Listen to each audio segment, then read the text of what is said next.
students, how are you? Today we are going to talk about our new topic. Vamos a ver nuestro nuevo tema de la semana, chicos. Les pido por favor que tengan su libreta a la mano y que vayan realizando el apunte, ¿sale? Sabes que puedes pausarlo cuantas veces necesites o regresarte para que tomes tu apunte de la mejor manera. Vamos a empezar con nuestro tema de esta semana. Ok, chicos, vamos a empezar con el Simple Future, ¿sale? Esta parte ya la habíamos visto antes de que se fueran de cuarentena, sin embargo, voy a necesitar que lo recordemos para que podamos seguir avanzando en nuestra estructura gramatical. El futuro simple nos sirve para hablar de cosas que son inciertas o poco probables a largo plazo, es decir, son aquellas cosas que se nos ocurren que pueden pasar en el futuro, pero que la probabilidad de que suceda pues no es como que muy amplia, ¿sale? O no podemos saberla con precisión, no podríamos asegurar que va a pasar. Y que es a largo plazo significa que es en un futuro muy lejano, como cuando tengas, por ejemplo, 30 años. Falta muchísimo. ¿Sale? Con este futuro podemos hablar de las cosas que nos imaginamos que pasarán o serán, pero que no podemos estar seguros de que así será.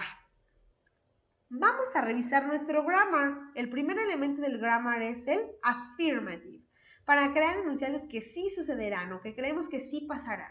Primero necesito un subject y tú ya te sabes muy bien todos los sujetos. Después del sujeto viene mi auxiliar. ¿Qué pasa? Tú y yo sabemos que no existen verbos en futuro, ¿sale? Es decir, en inglés no existe una conjugación del verbo que esté en futuro. Tenemos que ayudarnos de un auxiliar para convertirlo. Por lo tanto, ese auxiliar en afirmativo será will. Will y el verbo en forma simple crean juntos un verbo en futuro en inglés. Los verbos en su forma simple son los verbos como tú ya los conoces, ¿ok? Will para el afirmativo. Y posterior a eso el complement. El complement tú ya sabes que es todo aquello que le da sentido a la oración o mejor conocido como el predicado. Ahora tenemos el negativo, las cosas que no serán, que no pasarán. Primero va su sujeto, ese no hay problema, y viene su auxiliar. ¿Por qué? Porque voy a necesitar del auxiliar para convertir al verbo en futuro, pero necesito el auxiliar negativo. Ya no es will, ahora es want. Want y el verbo en su forma simple se convierten en futuro, lo que no sucederá, lo que no pasará. Y finalmente, nuestro complement, nuestro predicado. En el caso de las preguntas, tú y yo sabemos que la pregunta siempre empieza con un auxiliar, pero además el auxiliar tiene que estar en sentido afirmativo. ¿Cuál es el auxiliar del futuro afirmativo? Will, muy bien. Empezamos con will y después viene nuestro sujeto. Después del sujeto vendrá el verbo en forma simple. ¿Por qué en forma simple? Porque el auxiliar es el que lo convierte a futuro. El auxiliar recuerda que nos sirve para saber en qué tiempo estoy hablando.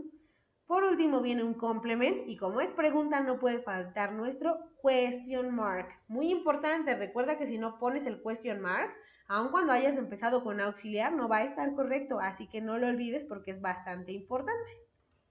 El futuro going to, ¿sale? O futuro continuo. Este futuro nos sirve para expresar acciones del futuro que son casi seguras, cosas que sabemos que tienen una alta probabilidad de que sucedan.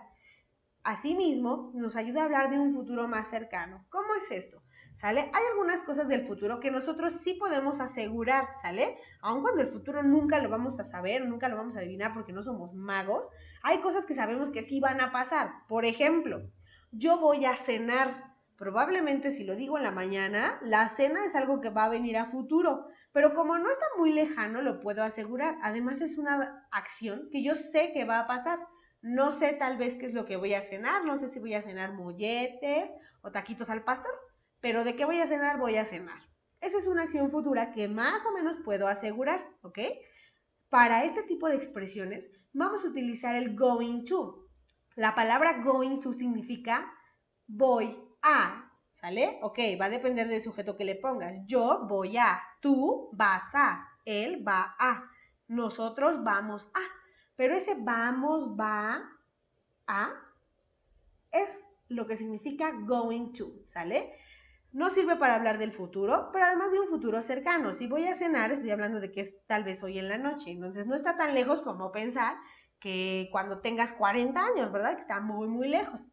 En este caso es un futuro un poquito más cercano y un poquito más seguro que con el will. Ahora vamos a revisar nuestro grammar. Primero tenemos el affirmative, la forma afirmativa.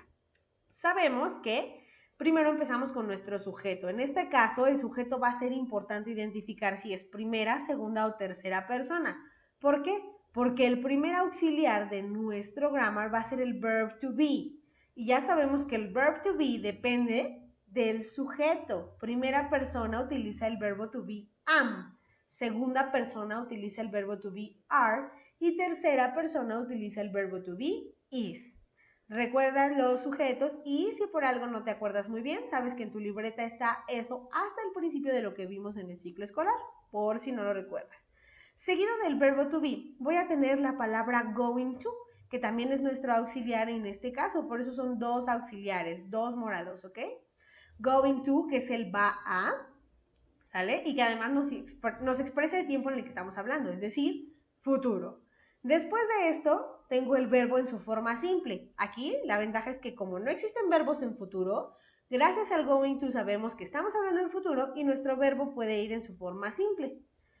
Después de esto tenemos nuestro complement. Y tú ya sabes que el complemento es todo aquello que le da sentido a la oración, o es mejor conocido como el predicado. Vamos ahora a la forma negativa. Primero tenemos a nuestro sujeto, subject. Después, una vez más, nuestro verbo to be. Pero como ahora es negativo, tenemos que agregarle un not. Tú y yo sabemos que not es la palabra de la negación, ¿sale? I am not, you are not, he is not. Después de not, vamos a poner going to. Going to no se modifica, siempre va a ser igual. Es nuestro auxiliar del futuro. Luego nuestro verbo en forma simple y finalmente el complement. No olvides poner ese not porque si no, no va a ser negativo. Por último tenemos question form, la pregunta. Sabemos que las preguntas empiezan con auxiliar, pero en este caso el auxiliar que va a empezar la pregunta no va a ser going to, va a ser el verbo to be, es decir, que tengo que saber cuál es el sujeto que voy a poner para que pueda empezar con el verbo to be, am, is o are, dependiendo del sujeto. Después de eso anoto la persona y ahora sí mi palabra going to. Después de going to irá mi verbo en su forma simple, su complemento y al final question mark. Recuerda que si es pregunta tiene que tener el question mark o no va a ser correcto, ¿sale? No olvides ponerlo porque es muy importante. Vamos a ver las diferencias entre going to y will y want, ¿sale? Es decir, futuro continuo contra futuro simple. Primero tenemos a going to. Going to nos habla de cosas que tienen una mayor probabilidad de suceder. Nunca podemos asegurar lo que va a pasar en el futuro porque no somos magos ni brujas ni podemos adivinar esa parte. Pero sí podemos saber qué cosas tienen una mayor probabilidad de que pasen, ¿sale? Estoy casi seguro de que va a suceder. Por su parte, will y want nos hablan de cosas que no son muy probables o que sería muy difícil asegurar, ¿sale? Como por ejemplo, no es lo mismo decir yo voy a ir a la secundaria, que es algo que ya te va a pasar muy pronto y que es muy probable que suceda, a decir yo voy a ser doctor. No sabemos, falta muchísimo tiempo para que entres a la universidad y veas si sí es cierto que vas a ser doctor, ¿sale? Esta tiene más probabilidades de suceder que esta. Vamos ahora. El going to nos habla de un futuro más cercano, es decir, no es lo mismo hablar de lo que va a pasar mañana que de lo que va a pasar dentro de 10 años. Mañana es un futuro más cercano. Por lo tanto, going to lo voy a utilizar para futuro cercano, ¿sale? Lo que está casi a punto de pasar. Will y want lo voy a utilizar para hablar de un futuro mucho más lejano, es decir, lo que va a pasar dentro de 10 años, 15, 20, 25, no sé, los muchos años que nos faltan por vivir, ¿ok? Luego tenemos que going to tiene auxiliar o el auxiliar del going to es el verb to be. Tú ya sabes que el verb to be o la palabra to be no existe, sino que el verb to be son tres palabras que dependen del sujeto. Am, is o are, dependiendo del sujeto.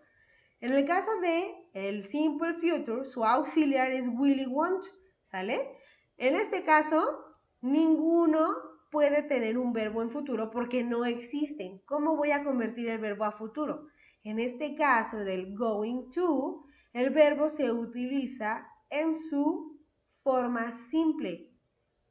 Y en el caso de want, el verbo se utiliza también en forma simple, porque no existen los verbos en futuro. El auxiliar, o sea, going to o will, es lo que lo convierte. Por eso en este caso, ambos se utilizan en simple future y no hay ningún problema.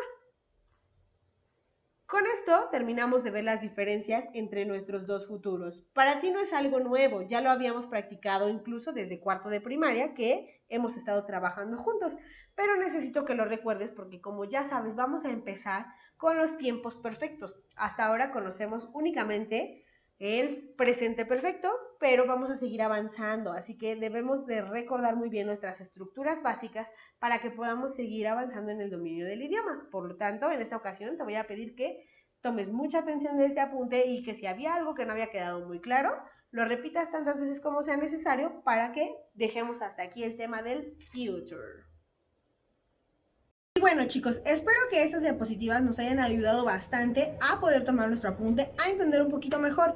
Son cosas que hasta cierto punto tú ya conoces, no es nada novedoso para ti, entonces de alguna forma es pues para que lo estemos trabajando y lo aprendamos al 100% para seguir avanzando. Así que espero que te haya sido de mucha utilidad. Los extraño mucho, cuídense muchísimo por favor y sigan atendiendo a las recomendaciones. Cuídense mucho, goodbye.